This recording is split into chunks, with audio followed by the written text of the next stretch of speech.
En esta serie de conferencias venimos tratando acerca de la unión del hombre con Dios en los padres de la iglesia. Es un tema muy sustancioso, muy profundo, muy amplio, que tiene muchas ramificaciones y diversificaciones. Una de ellas es el tema que vamos a ver hoy, que es el tema de la santidad. Ustedes saben muy bien quiénes son los padres de la iglesia, porque ya lo vienen escuchando varias veces, pero para aquellos que se suman por primera vez quizá, son aquellos escritores cristianos de los primeros siglos de la iglesia, cuando la iglesia era joven, cuando comenzaba el proceso de tradición, que como les decía yo, la tradición significa transmisión. Aquello que Jesucristo les transmitió a la iglesia, a los apóstoles, las columnas de la iglesia, ellos a su vez lo fueron transmitiendo. No solamente escrito, que eso viene después, sino sobre todo de palabra, entonces, y a través de la vivencia. La iglesia comienza a transitar este camino en el mundo, ser Cristo en el mundo. Y entonces, en ese periodo, en el primer periodo, es donde aparecen los padres de la iglesia. Son también la base, los que pusieron la base para nuestra teología, para nuestra espiritualidad, para nuestra catequesis. Son aquellos que comenzaron a hacer todo ese hermoso proceso que nosotros vivimos actualmente también. Lo que nosotros tenemos en el catecismo, y vieron que el catecismo ahora es así de gordo, digamos, en aquel momento no había nada.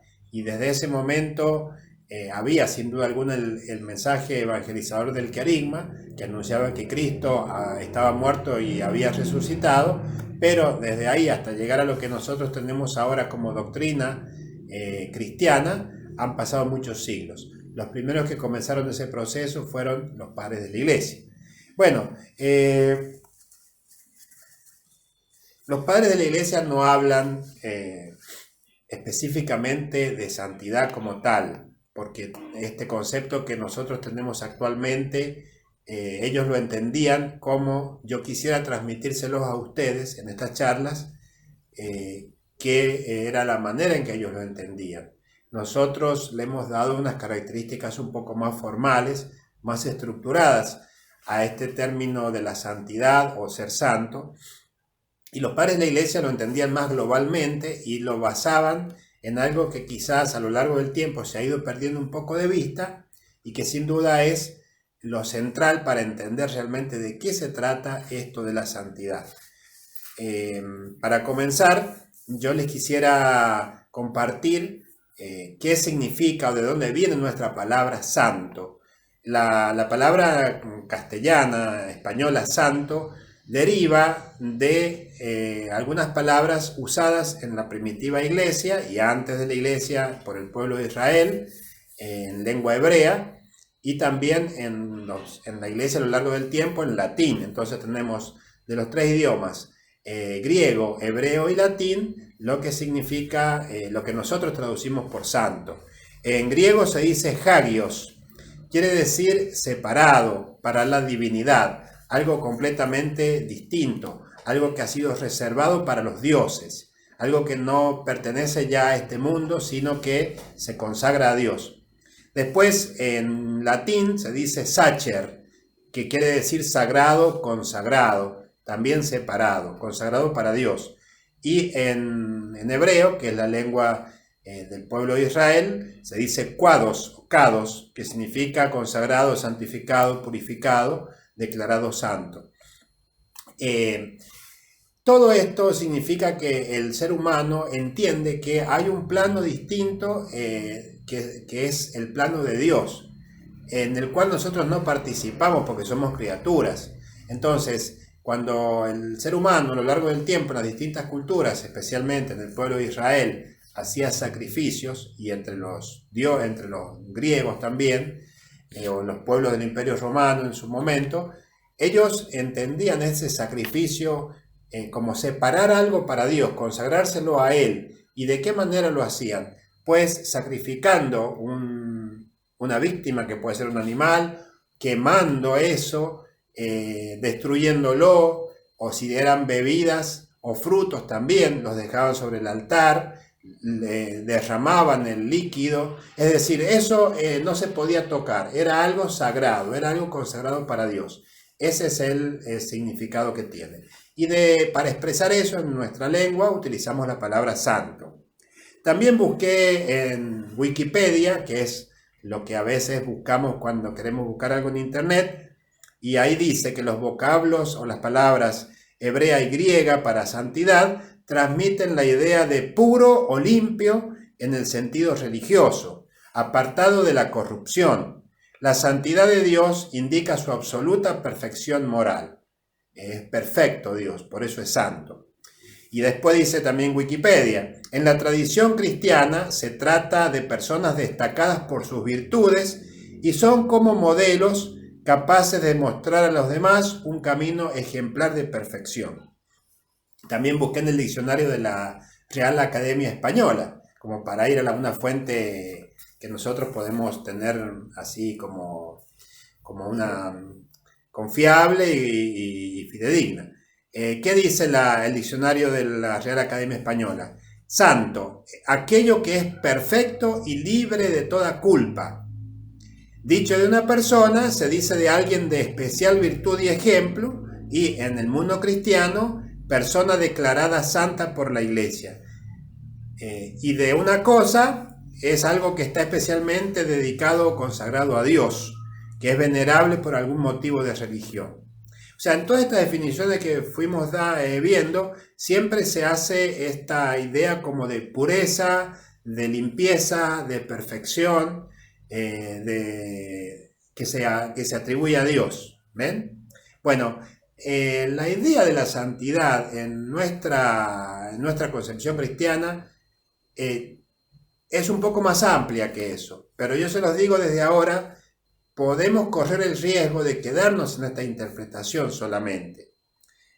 Bueno, yo les había dicho en las charlas anteriores, les habíamos mostrado un esquema donde había como una distinción entre lo que es lo sagrado y lo profano en el pueblo de Israel. Ahí la tenemos nuevamente el esquema. En el concepto de santidad del pueblo de Israel vemos que hay una distinción muy marcada entre lo que es el ámbito de lo sagrado y el ámbito de lo profano. Lo sagrado sería el ámbito de Dios y lo profano el mundo, las personas, la creación. Lo sagrado es el lugar de Dios, es algo santo y separado a lo que no se puede acceder. ¿Recuerdan ustedes, si leen el Antiguo Testamento van a ver, por ejemplo, cuando Moisés se encuentra con Dios, siempre se encuentra en el ámbito de una montaña, de algo elevado, de algo superior. Y el pueblo, Moisés, tiene que purificarse, no puede acercarse así nomás a ese lugar. Tiene que hacer todo como unos ritos de purificación para poder acercarse. Y en el Antiguo Testamento también se consideraba que el que se acercaba mucho a Dios moría, porque era como cuando miramos nosotros el sol, por decir así, directamente con los ojos.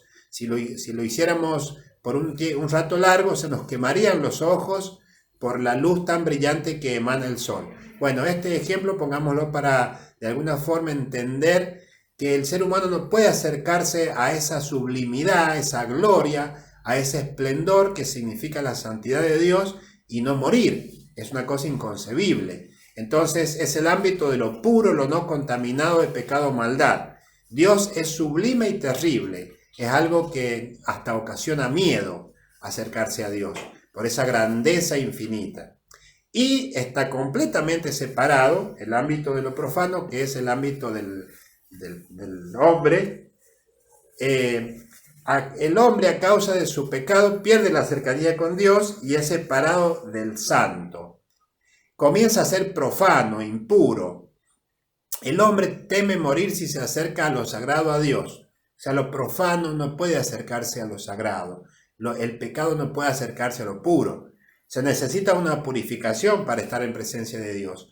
Los sacerdotes, por los ritos de purificación, lograban eso. Se hacían abluciones, se lavaban las manos, hacían rituales para adquirir una pureza necesaria para poder darle culto a Dios en el altar, en el templo, etc. Y los fariseos son aquellas sectas dentro de los judíos que buscaban, mediante una rigurosa observancia de los preceptos de la ley, lograr esa pureza para tratar de acceder de alguna forma al ámbito de lo sagrado sin morir por tanto esplendor de santidad que tenía Dios.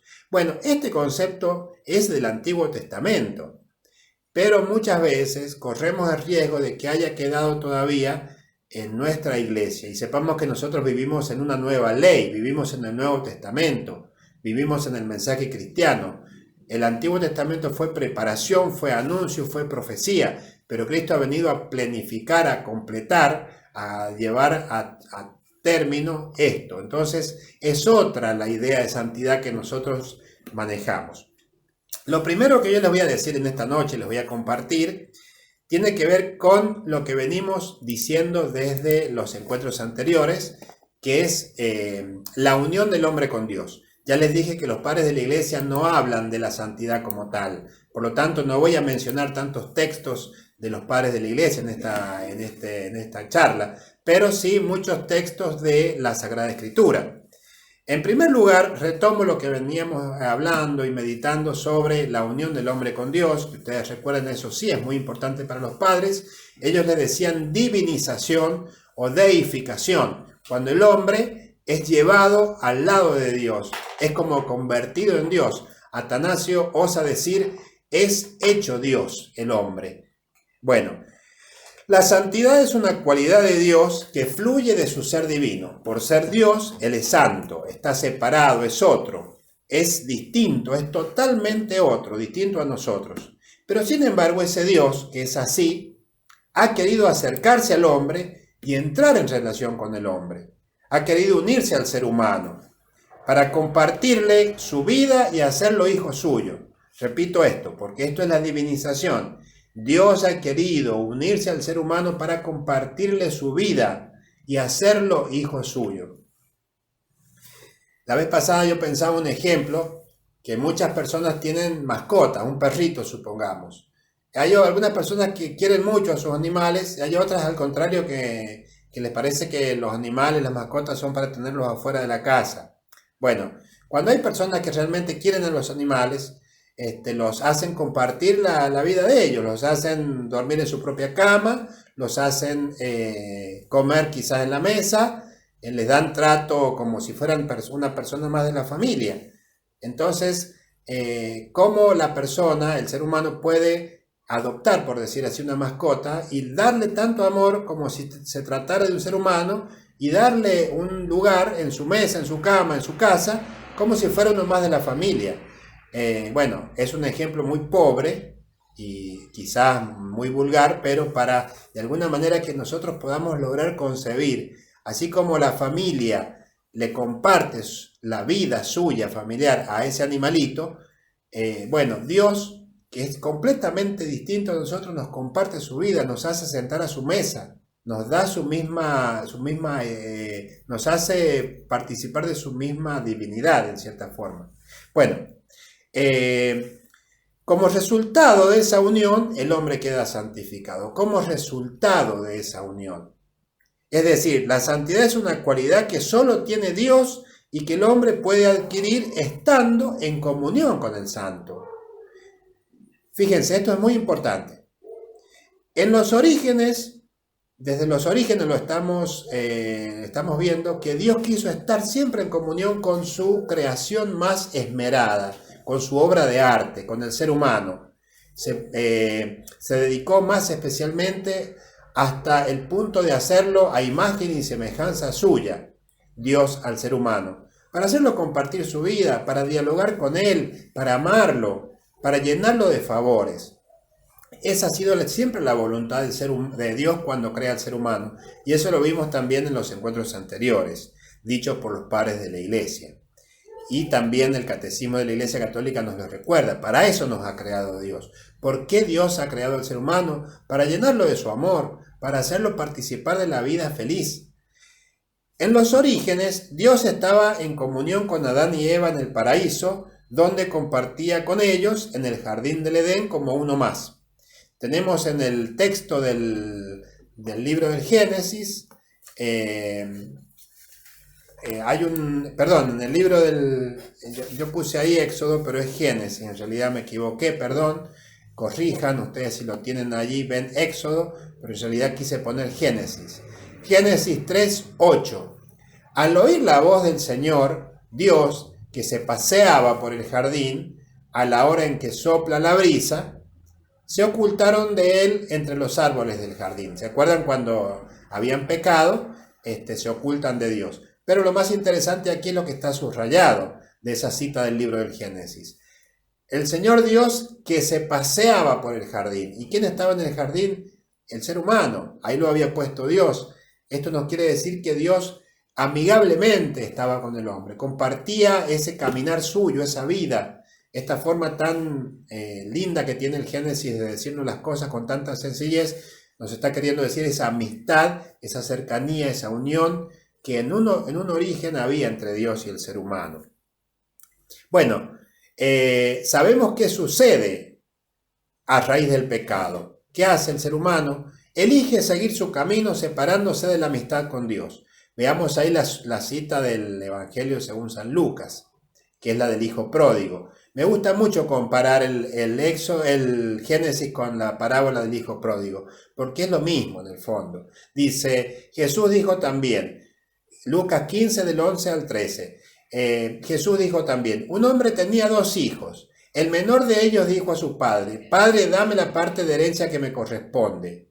Y el padre le repartió sus bienes. Pocos días después, el hijo menor recogió todo lo que tenía y se fue a un país lejano donde malgastó sus bienes en una vida licenciosa. ¿Ven? Tenemos al hijo viviendo en la casa del padre, compartiendo su vida, disfrutando su riqueza, con una herencia que se le iba acumulando, con un buen pasar. Y este hijo en un momento que decide hacer la suya, tomar su propio camino, irse, tomar lo que le corresponde por herencia e irse. Y entonces fíjense cómo termina. Malgastó sus bienes en una vida licenciosa y sabemos que finalmente pasa hambre. Bueno, también del libro de Génesis, fíjese, cuando allí lo dice de esa forma, que el Señor Dios expulsó al hombre del jardín del Edén para que trabajara en la tierra de la que había sido sacado. O sea, el hombre que es expulsado de esa situación de amistad, de esa situación de armonía, de encuentro y de unión con Dios. Sin embargo, lo hemos dicho ya y lo repito ahora, Dios persiste en su decisión de tener el hombre junto a sí. Lo había hecho para eso, era su obra. Dios no podía quedarse de brazos cruzados sabiendo que el hombre, por propia decisión, se había apartado de él y estaba como ese muchacho comiendo, ni siquiera sin poder comer, mejor dicho, la comida de los cerdos en un país extranjero muerto de hambre. Por eso Dios quiso allegarse al ser humano mediante una alianza. Esto es muy importante. Primero Dios elige y se acerca hacia un pueblo al que considera suyo. Es el pueblo de Israel. A cambio, ese pueblo debe cumplir la ley que Él les entrega por medio de Moisés. Es un pacto, un contrato, un acuerdo entre 2 partes. Dios y el pueblo, Dios y el ser humano. Con ello Dios busca el amor fiel de ese pueblo. Busca un pacto de unión con el hombre, como un compromiso matrimonial, mutuo, basado en el amor. Lo que hace un hombre con una mujer, que se aman, deciden unirse, deciden compartir la vida y el pacto queda sellado, queda refrendado mediante la unión matrimonial.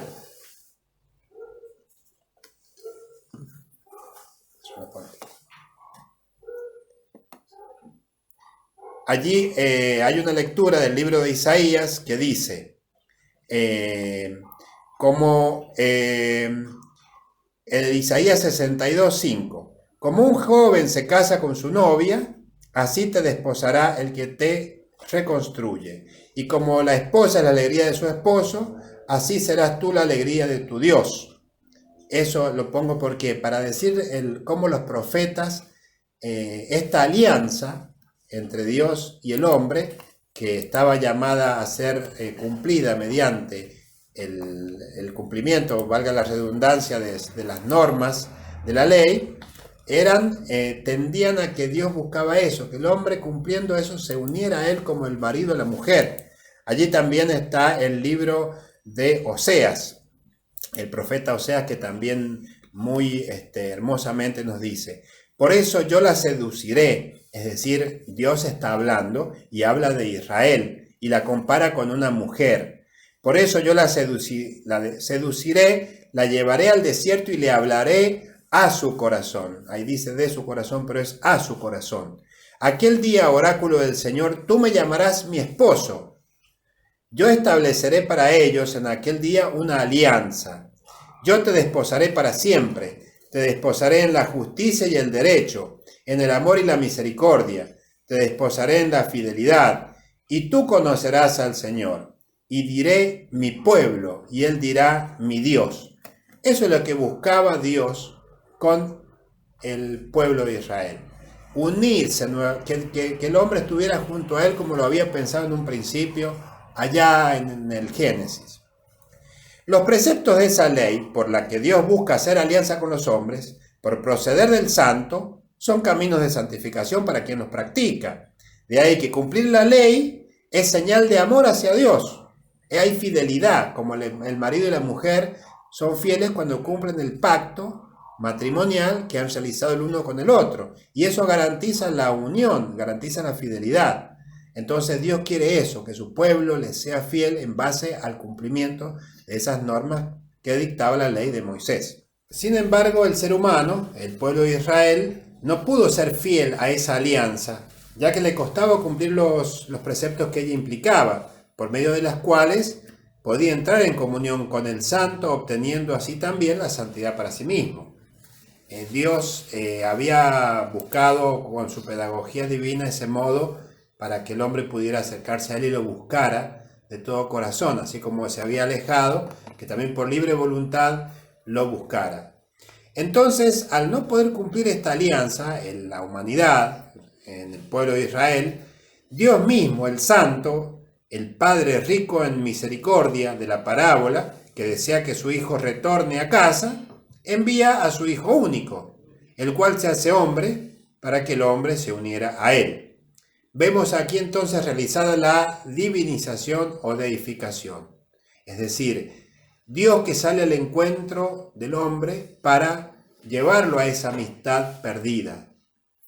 Recordemos lo que dice Ireneo de León, uno de los padres de la iglesia que habíamos estado nosotros analizando, que habíamos estado meditando.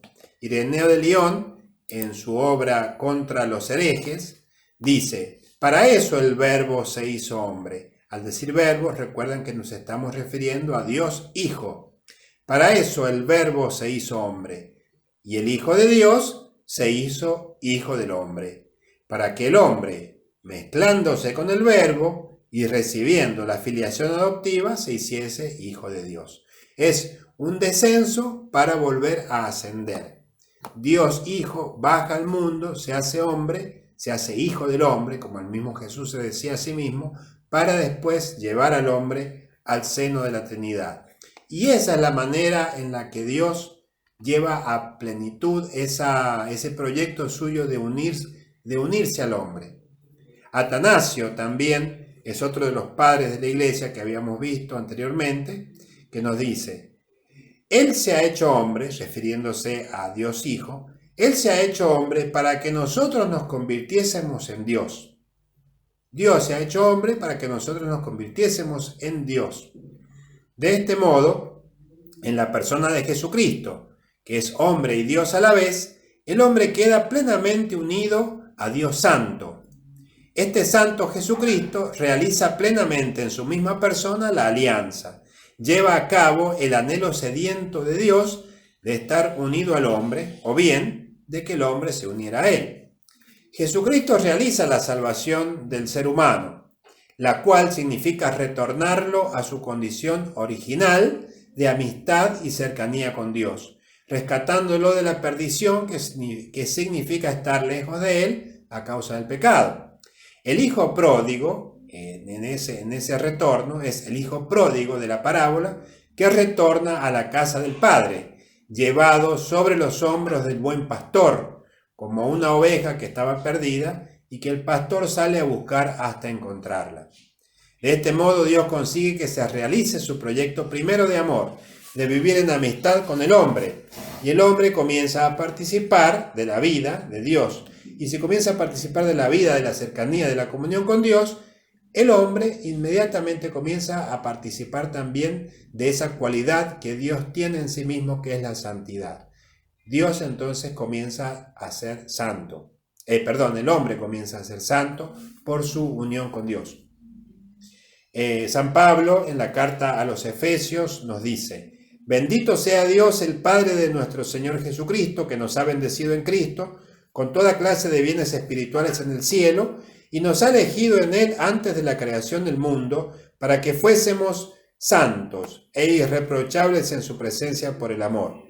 Fíjense, nos dice que nos ha elegido en Él antes de la creación del mundo, para que fuéramos santos. Es importante esto. Ya tenía en su proyecto Dios, desde el momento, aún antes de crear el mundo y el ser humano, de que nosotros fuéramos santos, dice, e irreprochables en su presencia por el amor. Él nos predestinó, ya estábamos así, predestinados a ser sus hijos adoptivos por medio de Jesucristo, conforme al beneplácito de su voluntad, para alabanza de la gloria de su gracia, que nos dio en su Hijo muy querido. En Él hemos sido redimidos por su sangre y hemos recibido el perdón de los pecados, según la riqueza de su gracia.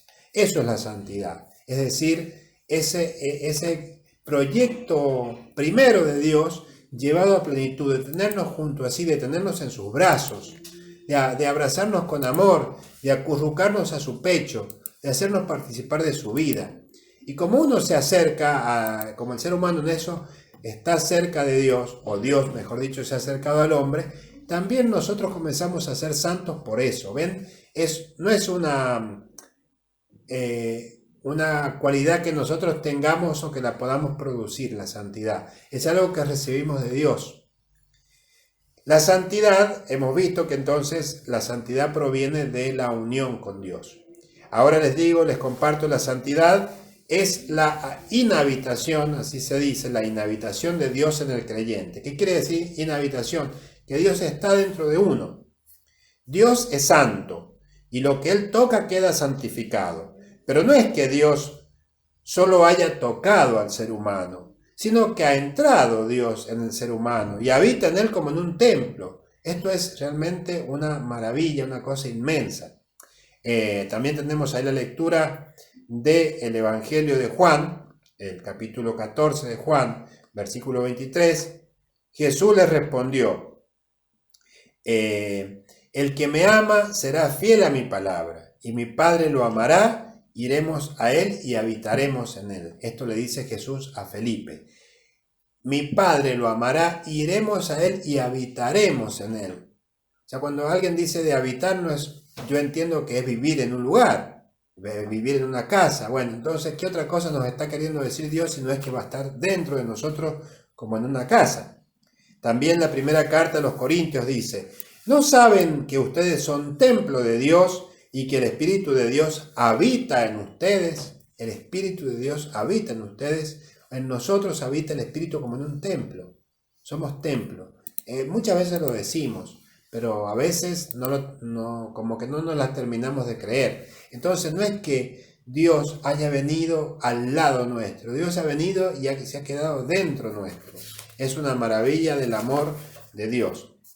En la charla pasada, hablando del reino de los cielos, decíamos: ¿por qué pensar que uno va a estar en el cielo recién cuando se muera y no nos damos cuenta que ya desde este mundo estamos en el reino de los cielos? ¿Se acuerdan que eso decíamos?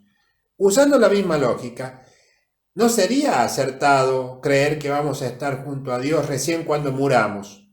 Sino que deberíamos creer que ya desde esta vida, en este mundo, estamos con Dios. Y esto porque Él ha bajado, Él ha venido, y no a estar junto a nosotros, sino dentro de nosotros, como recién nos decíamos. Tenemos otro testimonio de la Escritura, de la carta de San Pablo a Tito. En el capítulo 3 nos dice: pero cuando se manifestó la bondad de Dios, nuestro Salvador, y su amor a los hombres, no por las obras de justicia que habíamos realizado, sino solamente por su misericordia, Él nos salvó. Es muy importante lo que dice ahí. No por las obras de justicia que habíamos realizado, sino solamente por su misericordia. Él nos salvó, haciéndonos renacer por el bautismo y renovándonos por el Espíritu Santo. Y derramó abundantemente ese Espíritu sobre nosotros, por medio de Jesucristo, nuestro Salvador, a fin de que, justificados por su gracia, seamos en esperanza herederos de la vida eterna. Todo lo que Dios toca se transforma. Nosotros somos transformados por Dios.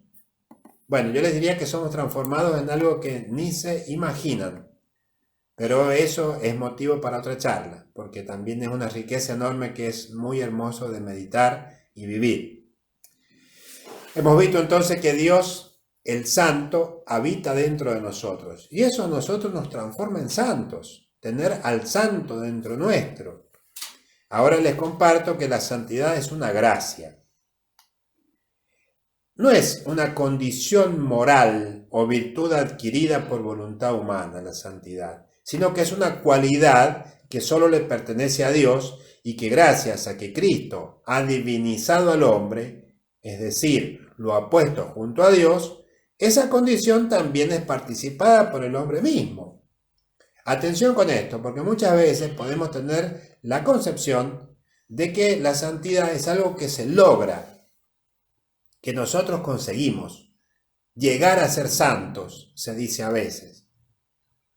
La santidad no es algo que se busca por sí mismo, ni siquiera eso. No es algo que deberíamos buscar por sí mismo, sino que es una consecuencia que se deriva del hecho de que Dios Santo se ha unido al hombre, gracias a la salvación llevada a cabo por Jesucristo.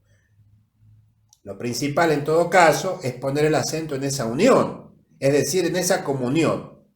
Muchas veces se nos invita a ser santos, pero no se nos invita a vivir en plenitud la unión con Dios. La santidad es una gracia. Gracia significa don, regalo, algo gratuito, inmerecido. Es algo que Dios nos da sin exigir nada a cambio. No es como pago de un esfuerzo, no es como premio.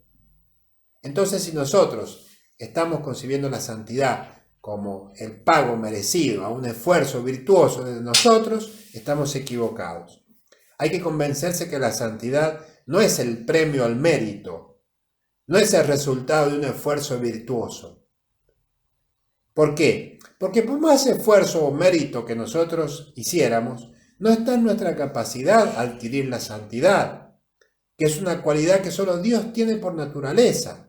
Nosotros no podemos ascender, por decir de alguna manera, a un nivel que está fuera de nuestro alcance, porque estamos hablando de Dios y nosotros somos simples criaturas. Así que no se consigue por un esfuerzo que uno haga, esfuerzo de virtud, de pureza, de perfección, de lo que sea. Además, si afirmamos que la santidad es algo que el hombre alcanza, supongamos por una vida pura y virtuosa, ¿de qué sirve entonces lo realizado por Cristo? Si el hombre podía conseguirlo solo, viviendo una vida perfecta, ¿para qué murió Cristo en la cruz entonces? Si se consigue mediante una perfección de vida, les pregunto, ¿quién puede ser perfecto? ¿Quién es perfecto? ¿Qué ser humano llega a la perfección? Nadie. Entonces deberíamos concluir que nadie puede ser santo. Y eso no es correcto.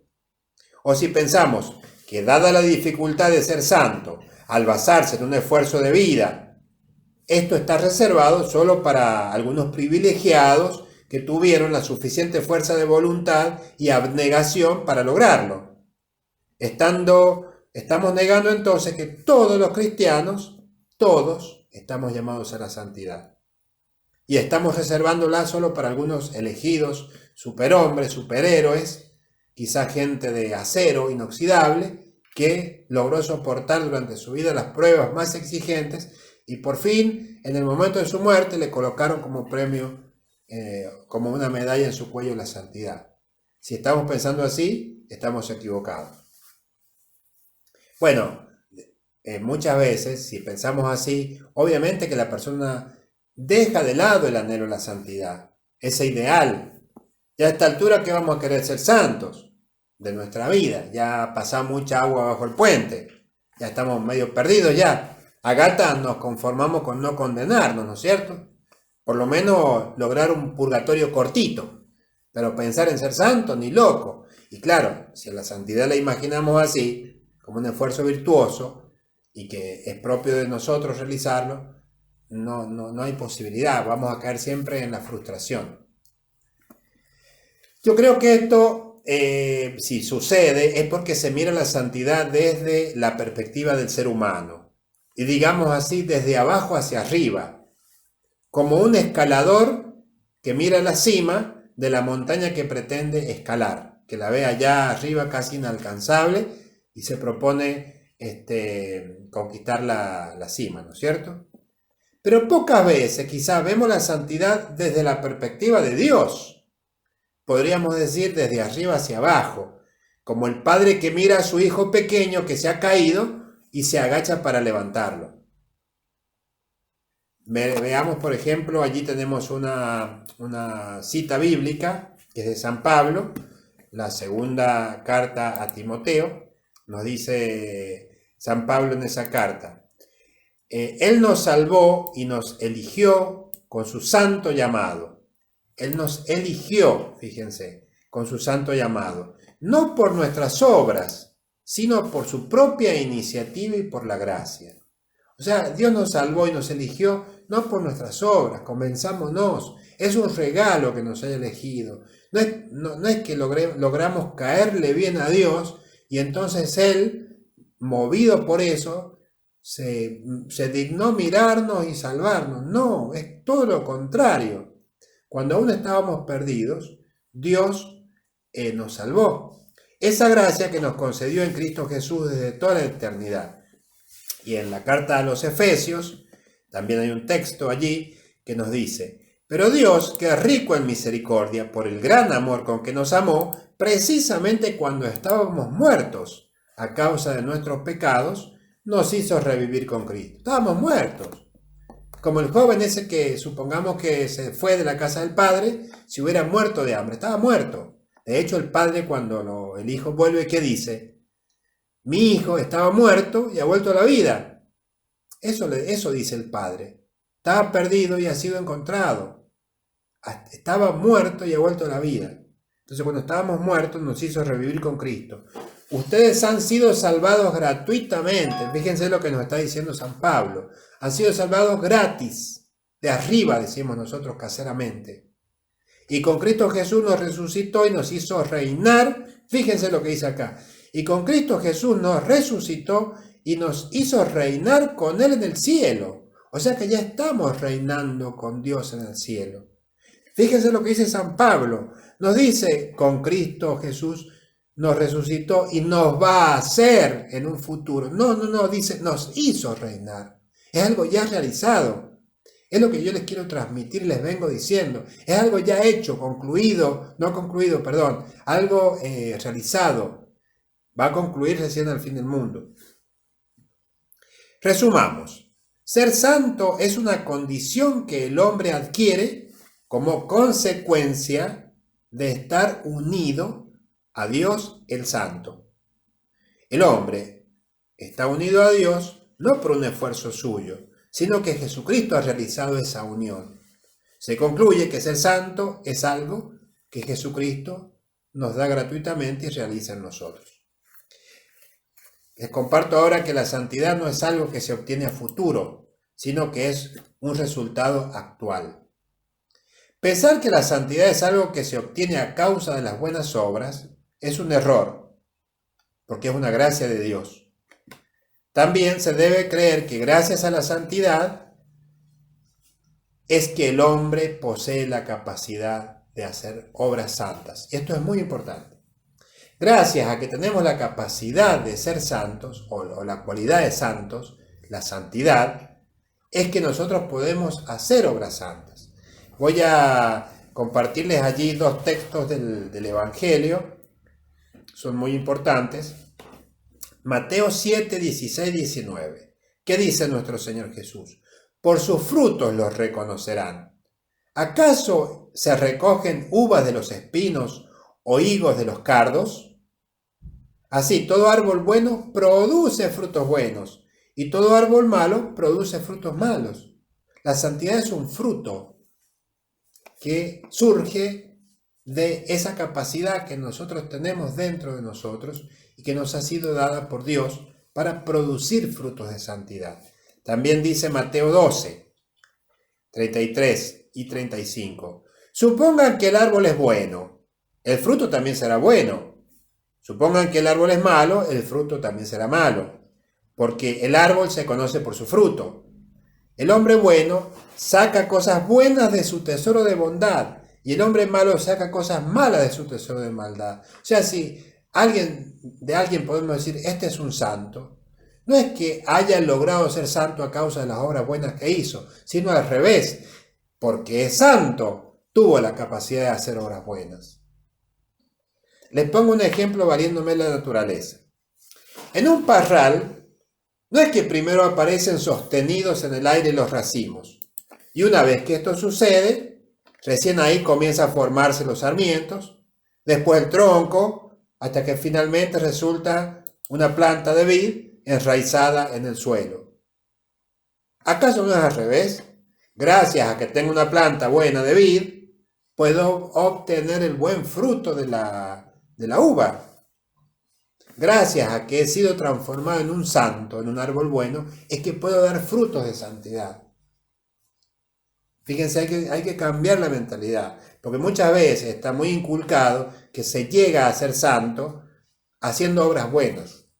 Es como si yo tuviera los racimos en el aire y llego a la planta mientras más racimos colgados en el aire juntos. Y es completamente al revés.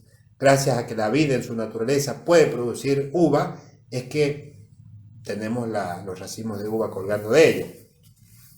Entonces, ¿por qué no vivimos como santos, como lo que somos realmente, en vez de sufrir la impotencia de nunca poder llegar a serlo? ¿Por qué anhelamos un futuro casi inalcanzable y nos perdemos este hermoso presente de santidad? Dice Jesús en San Juan capítulo 15, no son ustedes los que me eligieron a mí, sino yo el que los elegí a ustedes y los destiné para que vayan y den fruto, y ese fruto sea duradero. También en Romanos, en la carta de San Pablo a los Romanos, en el capítulo 6, San Pablo nos dice, ahora en cambio ustedes están libres de pecado y sometidos a Dios. El fruto de esto es la santidad. Clarito lo dice San Pablo. Y su resultado, la vida eterna. Lo leo nuevamente. Ahora en cambio ustedes están libres de pecado y sometidos a Dios. El fruto de esto es la santidad y su resultado, la vida eterna. Les comento otra cosa, que la santidad se deriva del hecho de ser iglesia. No es que esto se viva individualmente. Nosotros, por el hecho de pertenecer a un pueblo santo, es que somos santos. Como cualquiera argentino, lo es por haber nacido en el país llamado Argentina, por ser parte de esta comunidad. Entonces, naciendo en un lugar, es que adquirís la cultura, la idiosincrasia, el lenguaje, etcétera, de una población, de un país, y aún la nacionalidad. Bueno, pues nosotros llegamos a ser santos, o Dios nos regala la santidad, por el hecho de que somos miembros de la iglesia, que es un pueblo santo. Ser miembros del reino de los cielos, es decir, de la iglesia, el reino de los cielos en este mundo, es que nosotros podemos ser santos. El Catecismo de la Iglesia Católica, en el punto 824, nos dice, la iglesia unida a Cristo está santificada por Él, con Él y en Él. Ella también, por Él y en Él, ella también ha sido hecha santificadora. La iglesia es la que santifica a la gente, por eso se le llama santificadora. La iglesia es la que santifica a sus hijos, a los cristianos. Todas las obras de la iglesia se esfuerzan en conseguir la santificación de los hombres en Cristo y la glorificación de Dios. En la iglesia es en donde está depositada la plenitud total de los medios de salvación. Y ahora viene una cosa que está subrayada. Es en ella donde conseguimos la santidad por la gracia de Dios. Es en la iglesia donde nosotros conseguimos la santidad. Por eso es muy importante ser miembros protagonistas activos de la iglesia. nacemos en ella por el bautismo, pero somos santos en tanto y en cuanto estemos en comunión con la Iglesia Santa. Si no estamos en comunión con la Iglesia, si no vivimos nuestra vida eclesialmente, y somos nuevamente como el hijo pródigo que se va de la familia, se va de la familia. Entonces entendamos, la santidad no es algo individual, no es un premio como el maratonista que llega primero entre 30.000 corredores detrás suyo, a los que deja atrás y llega y corta la cinta con el pecho y a él le dan la medalla solamente. No, no es así la santidad. La santidad es algo que se vive en familia, que se vive en comunidad y que se vive en iglesia. No es una cosa individual, el premio al mérito que consiguen algunos elegidos nada más. La santidad, como el reino de los cielos, está en desarrollo en esta vida. Aunque somos santos, no dejamos de ser pecadores, pues seguimos siendo libres. Esa es la raíz del pecado, nuestra libertad, que elegimos ser desobedientes a Dios, a apartarnos de Él, hacer nuestra propia voluntad. Bueno, podríamos decir todo muy lindo, somos santos, pero ¿cómo explicamos que a veces nos brota el demonio desde adentro, digamos así, ¿no? ¿Cómo se explica esto? Bueno, es lo mismo que en el encuentro anterior explicábamos cuando pintábamos tan hermosamente el reino de los cielos, como esa situación de paz, de armonía universal, de fraternidad, de felicidad, y uno dice, bueno, pero si este reino de los cielos está en este mundo, díganme dónde está porque no lo veo. Bueno, muchas veces podemos decir, si yo soy santo, ¿y qué pasa? Que a veces parece que no lo soy, o el otro es santo, ¿por qué parece que no lo es? Bueno, recordemos cómo lo explicamos con la parábola del trigo y de la cizaña. Eso que veíamos, por qué existe el mal en el mundo y al mismo tiempo está presente el reino, es lo que tenemos que aplicar para entender la dinámica de por qué seguimos pecando si somos santos. Estamos en proceso, en camino.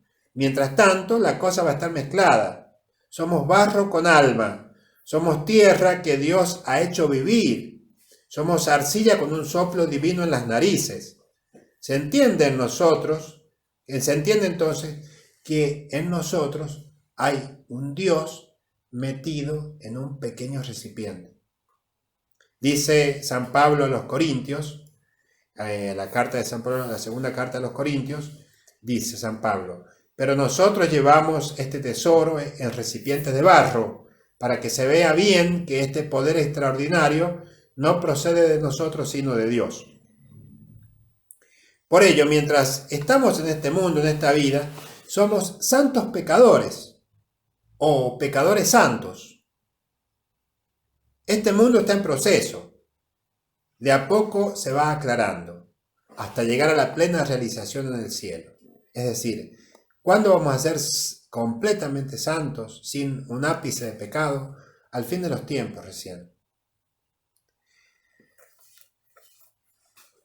Bueno, ahora les digo un secreto, que la santidad es el fruto del encuentro de amor de Dios con el hombre, que queda convertido, transformado gracias a ese encuentro. ¿Y en qué quedamos transformados? He ahí el secreto. Quedamos transformados en otros Cristos somos nosotros. Porque Él es el santo. Decimos cuando decimos de gloria en la misa, porque solo tú eres santo, solo tú, Señor, solo tú, Altísimo Jesucristo. Y si hemos dicho que el Hijo de Dios se ha hecho Hijo del hombre para que nosotros lleguemos a ser hijos de Dios, y Él nos adopta como tales, entonces se resuelve que en ese parecido que tenemos con Cristo, o mejor dicho, en la imagen de Cristo que está en nosotros grabada, eso en el fondo es la santidad. Eso en el fondo es la santidad. Somos otros Cristos, en eso consiste. Es decir, que el santo es otro Cristo presente hoy en el mundo, llamado a transformar este mundo mediante su vida, vivida santamente. Que para eso tenemos la capacidad. Somos buen árbol podemos dar buen fruto, aunque por nuestra debilidad a veces demos mal fruto. Fíjense, esto nos hace dar cuenta de la gravedad del pecado o la seriedad del asunto.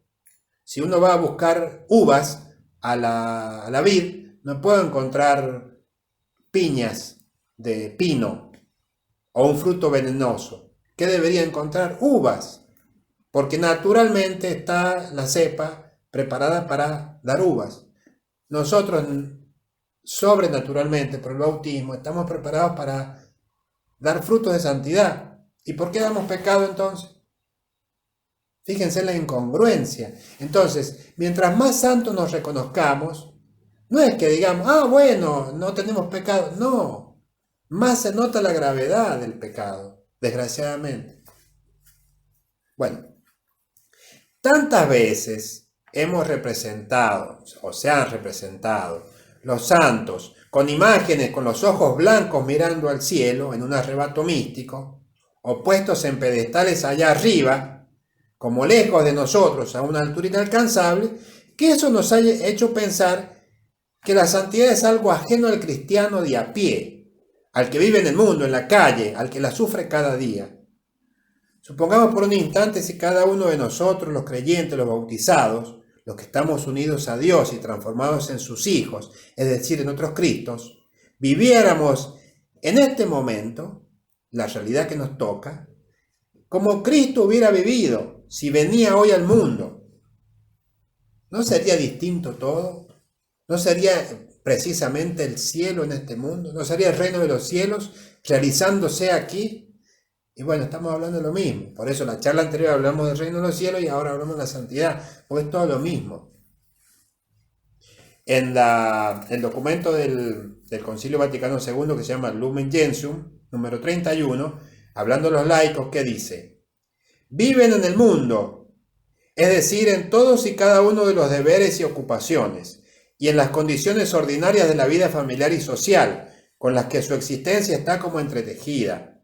Allí están llamados por Dios para que, desempeñando su propia profesión, guiados por el Espíritu del Evangelio, contribuyan a la santificación del mundo como desde adentro, a modo de fermento. ¿Se acuerdan lo del reino de los cielos? Como una levadura que una mujer mezcla con la masa. Y así hagan manifiesto a Cristo ante los demás, primordialmente mediante el testimonio de vida, por la irradiación de la fe, la esperanza y la caridad.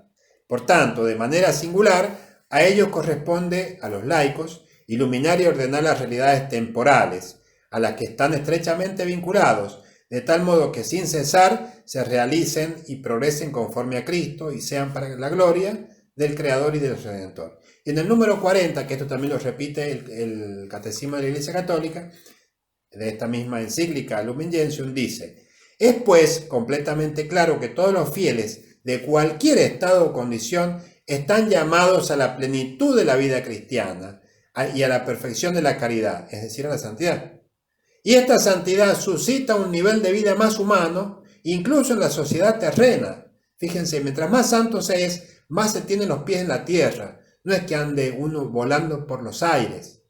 No es que el santo tenga alitas. El santo es aquel que está arremangado, metido en el barro de cada día, porque es allí, ese mundo, el que Dios quiere transformar y de lo cual nosotros somos parte y protagonistas de esa transformación del mundo para Dios. Porque el reino de los cielos se está resolviendo acá, y pensar que es en un futuro es quedarse afuera. Dice, en el logro de esta perfección empeñen los fieles las fuerzas recibidas según la medida de la donación de Cristo, a fin de que, siguiendo sus huellas y hechos conformes a su imagen, y obedeciendo en toda la voluntad del Padre, se entreguen con toda su alma a la gloria de Dios y al servicio del prójimo. A eso apunta la santidad. Por eso no es una cuestión individual, intimista, encerrada en sí mismo.